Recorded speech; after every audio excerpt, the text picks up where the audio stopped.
Evening, Wild fans. It's Ben. I'm back again for another Giles and the Goalie live Facebook recap.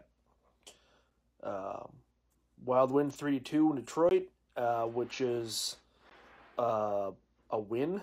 Um, like I talked about with last night's win, it's certainly nothing that you're going to hang your hat on and proclaim that the season has been saved. But it's a good win. It's a good thing that they can beat teams that they should beat. Which they haven't done in quite some time before these last two games. So 2-game winning streak. Again, don't throw the parade yet, but what's most encouraging, or the two things I have that are very encouraging. One is the play of the youth.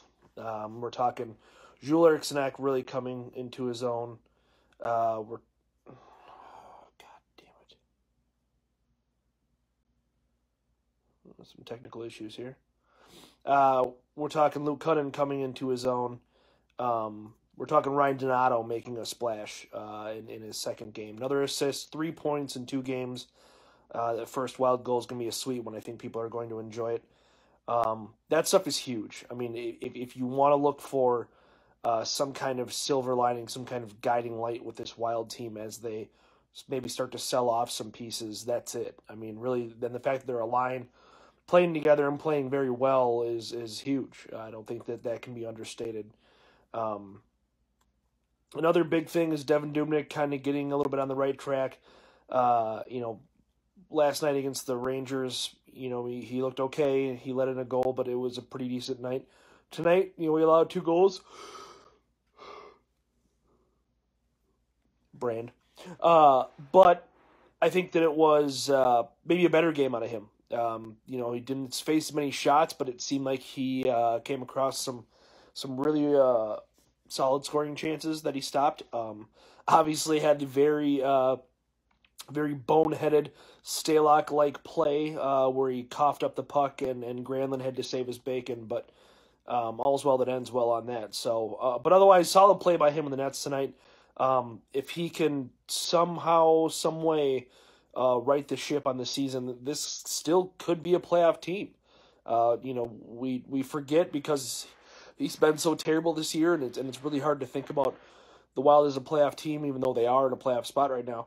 But if Devin Dubnyk is right for the month of March, I think you're looking at a playoff team. I think I'll make a prediction, if he is at a save percentage above .920 for the month of March, they make the playoffs.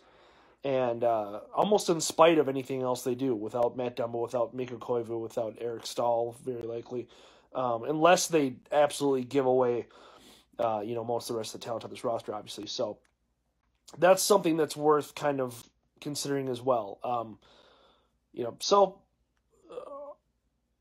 All well and good, 2-game winning streak. I'm not sure that it affects what this team does at the deadline.